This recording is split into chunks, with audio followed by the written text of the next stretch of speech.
दोस्तों सॉरी, मैं आज जाम में फंस गया था भागता हुआ। अभी आज ऑफिस आया हूँ। 31 अक्टूबर है और आज ही वाल्मीकि दिवस है। हमारे शोषित, वंचित और जिसे शूद्र, छुआछूत से और बहुत ही नीचे तबके के लोगों को माना जाता है, जिन सफाई कर्मचारी कहा जाता है, कहीं कहीं कुछ और, जो उनके साथ जो दुर्व्यवहार होता है जात के नाम पे, काम के नाम पे। आज वाल्मीकि दिवस इसलिए महत्वपूर्ण है और आपको इसकी शुभकामना है कि वाल्मीकि जी हिंदू सनातन धर्म का बहुत ही खूबसूरत और धार्मिक पुस्तक रामायण की रचना की। हमारे जो अगले जाति या ब्राह्मण है वो कहते हैं हमारे वाल्मीकि जी हैं, जबकि वो अति पिछड़े वाल्मीकि समाज जो सफाई, मैला ढोना, गंदगी को साफ करने वाले लोग का एक तबका बना दिया, जिससे दूरियां बना करके रखा गया, असमानता की खाई बढ़ा दी गई। वो वाल्मीकि जी ने हिंदू धर्म का पवित्र ग्रंथ रामायण की रचना की। हम सब उसे पढ़ते हैं और उनसे शिक्षा ग्रहण करने की भरपूर कोशिश करते हैं और राम की तरह आदर्श बनने का हर एक हिंदू, हर एक उस मानव को बहुत ही लालसा होती है कि मानवीय मूल्यों पर, शांति, सद्भावना पर, लोगों की इज्जत और सम्मान पर आगे बढ़ें। यह हमारी रामायण की मुख्य बिंदु है। लेकिन आज राम के नाम पर, रामायण के नाम पर जो राजनीतिक हो रहा है, जो हमारे पीछे भेदभाव किया जा रहा है, वो सुंदर नहीं है। तो मैं आज, चूँकि हर दिन आपसे वादा किया कि 1 बजे आएंगे, लेकिन भागता हुआ मैं आया, मुझसे देर हुई, इसलिए क्षमा। और दूसरे चरण का चुनाव बिहार में, उसका प्रचार प्रसार बहुत ही गर्मा गर्मी चल रहा है। पहले चरण में कौन विजेता हो रहेगा ये तो 10 नवंबर को पता चलेगा। दूसरे चरण का चुनाव 3 नवंबर को है।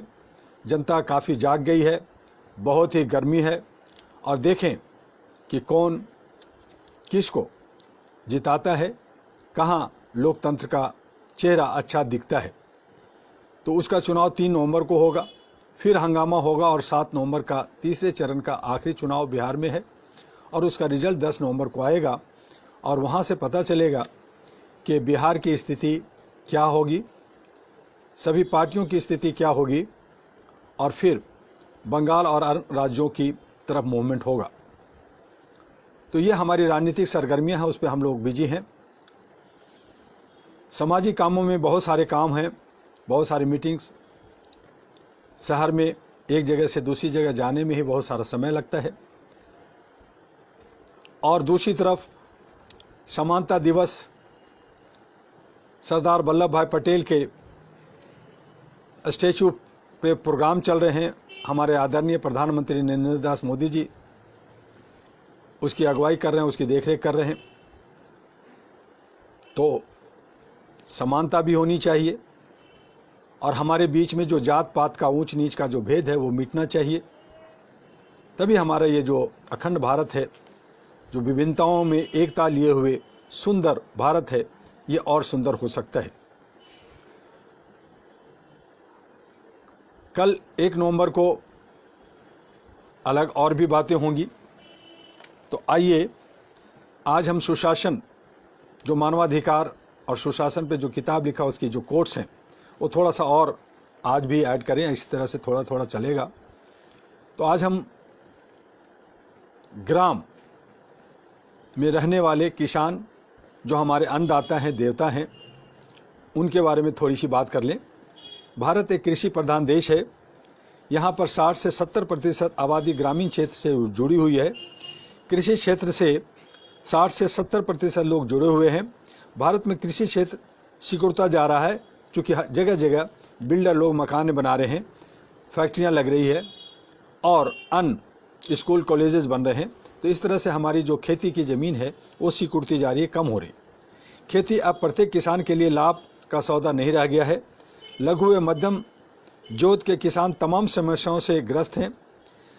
बड़े जोत के किसान जो जिनके पास ज़्यादा खेती है वो थोड़ी राहत महसूस करते हैं, क्योंकि उन्हें सरकारी सहायता मिलती है तथा वह खेती में अत्याधुनिक और वैज्ञानिक तरीकों का अपनाकर अधिक से अधिक लाभ प्राप्त करने की कोशिश करते रहते।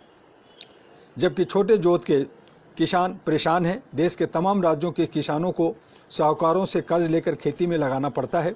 यदि पैदावार उपयुक्त नहीं हुई या प्राकृतिक प्रकोप की वजह से फसलें नष्ट हो गई तो किसानों पर विपत्ति का पहाड़ टूट पड़ता है। कुछ किसान तो ऐसे होते हैं जो परिस्थितियों से लड़ने को तैयार रहते हैं, परंतु कुछ किसान इतने बेबस हो जाते हैं कि वे आत्महत्या कर लेते हैं। विगत 15 वर्षों में पूरे देश में लाखों किसानों ने आत्महत्या की। कृषि क्षेत्र की दशा सुधारने की पूरी तरह से ध्यान नहीं दिया गया। एशिया के देशों में जहां चीन, जापान, दक्षिण कोरिया और उत्तरी कोरिया जैसे देश कृषि क्षेत्र में काफ़ी आगे बढ़ चुके हैं, विकसित और औद्योगिक राष्ट्र होने के बावजूद कनाडा, संयुक्त राज्य अमेरिका जैसे कृषि उत्पादन में भी काफ़ी आगे है। यूरोप के देशों में कृषि को भी काफ़ी महत्व दिया जाता है। ऑस्ट्रेलिया महाद्वीप में ऑस्ट्रेलिया और न्यूजीलैंड जैसे देश भी कृषि क्षेत्र में भी काफ़ी सबल आगे हैं। इन देशों में कृषि लाभ का सौदा होता है। दुनिया के तमाम देशों में पशुपालन की स्थिति भी भारत से बेहतर है।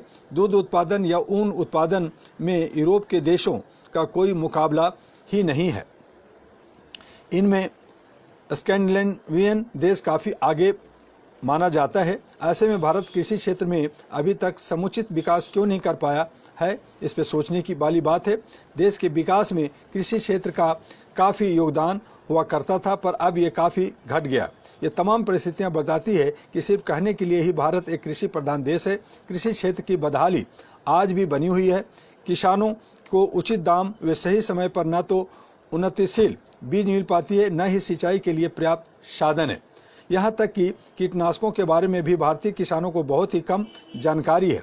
भारत का किसान अत्यंत परिश्रमी है, परंतु उसे यह भी नहीं बताया जाता है कि कौन से मिट्टी में कौन सी फसल ज़्यादा पैदा होगी, किन फसलों में कितने उर्वरक खाद वे का उपयोग होगा, कितनी मात्रा में कीटनाशक का छिड़काव किया जाना चाहिए, इसकी भी पूर्ण जानकारी किसानों को नहीं मिलती। कहने को पूरे देश में कृषि केंद्र बना दिए गए हैं, पर देश के तमाम जिलों में कृषि विश्वविद्यालय भी खोले गए हैं और देश के कई जगहों पर वैज्ञानिक कृषि क्षेत्र पर शोध भी हो रहे हैं। प्रतिवर्ष हजारों की संख्या में छात्र कृषि ग्रेजुएट और कृषि पोस्ट ग्रेजुएट होकर निकलते हैं। इनमें से ज़्यादातर छात्रों को कृषि क्षेत्र में काम करने का मौका ही नहीं मिलता। वे जीविकोपार्जन के लिए अन्य क्षेत्रों में चले जाते हैं। इनकी शिक्षा का लाभ न तो इन छात्रों को मिल पाता है, न ही देश को, किसानों को, और न ही कृषि क्षेत्र को मिल पाता है। हमारे देश में कृषि क्षेत्र पर यदि गहन पूर्वक विचार किया गया होता, इन कृषि स्नातकों और पारा स्नातकों को कृषि क्षेत्र में से जोड़कर कार्य करने की सुविधा होती। इन्हें कृषि क्षेत्र में काम करने का मौका यदि मिलता तो कृषि क्षेत्र की दशा बेहतर होता। सरकार की ये अदूरदर्शिता और असफलता नीति ही किसानों की परेशानी का कारण बनती है। आगे आने वाले समय में पूरे विश्व में भीषण खाद्यान्न संकट पैदा होने वाला है। भारत भी इन परिस्थितियों से बच नहीं सकता। ऐसे में यदि उचित कदम नहीं उठाया गया तो कृषि क्षेत्र काफ़ी तबाही का शिकार होगा और किसानों की दुर्दशा और ज़्यादा होने लगेगी। किसान अपनी ज़मीनें बेचकर या तो शहरों में बसने लगेंगे या फिर दूसरा काम करने लगेंगे। इसकी शुरुआत हो चुकी है।